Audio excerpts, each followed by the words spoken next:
Black rural girl was humiliated on her first day at work, but no one expected she was the new CEO. Before we dive in this story, hit the comments and tell us your city or country. Let's see how far this story reaches. If you like the video, please subscribe. She walked into the building wearing a simple dress and shoes that were dusty from the dirt roads she had come from. Eyes rolled. Whispers echoed. A few even laughed. "Lost, sweetheart?" someone asked, but she said nothing. I just smiled and kept walking. They thought she was a new intern, maybe a janitor's niece tagging along. They had no idea who she was or what she was about to do, because in less than 10 minutes the same people mocking her would be standing and clapping as she introduced herself as their new CEO.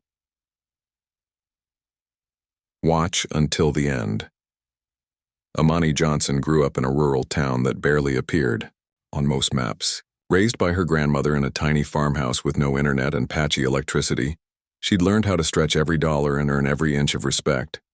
She studied by candlelight, walked miles to school, and worked every weekend to help her family make ends meet. But what she lacked in resources, she made up for in brilliance.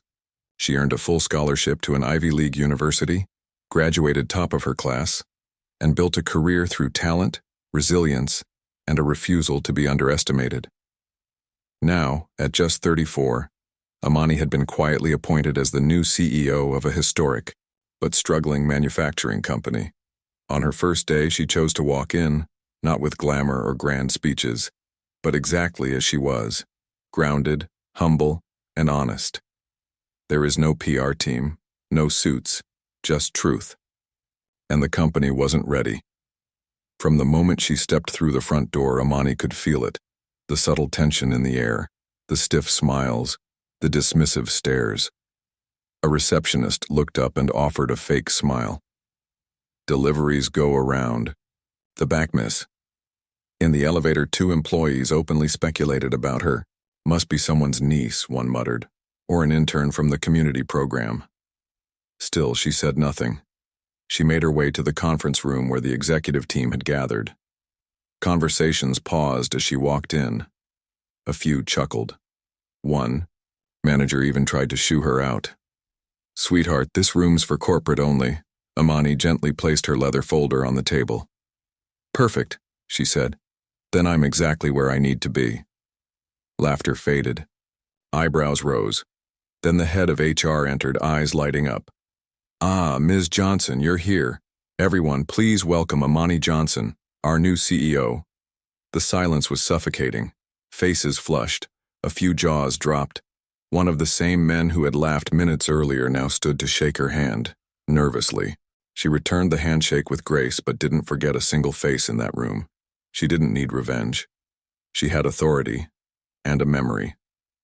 Standing at the head of the table, Amani began her first address. "I grew up in a place where people didn't expect much from girls like me.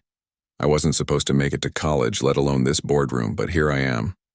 Not because I'm exceptional, but because we've ignored too many others who are."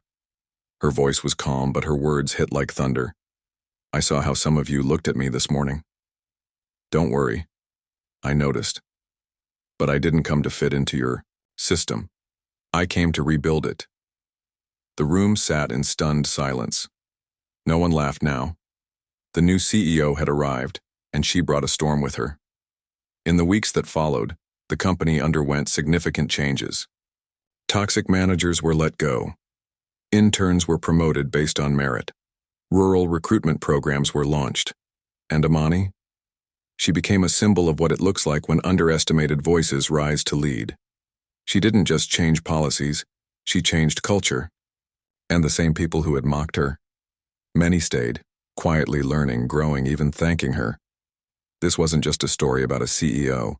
It was a story about power, prejudice, and presence.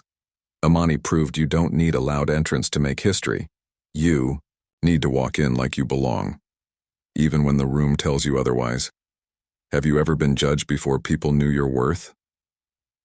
If you enjoyed this story and thought it provoking, don't forget to like, share, and subscribe for more powerful narratives.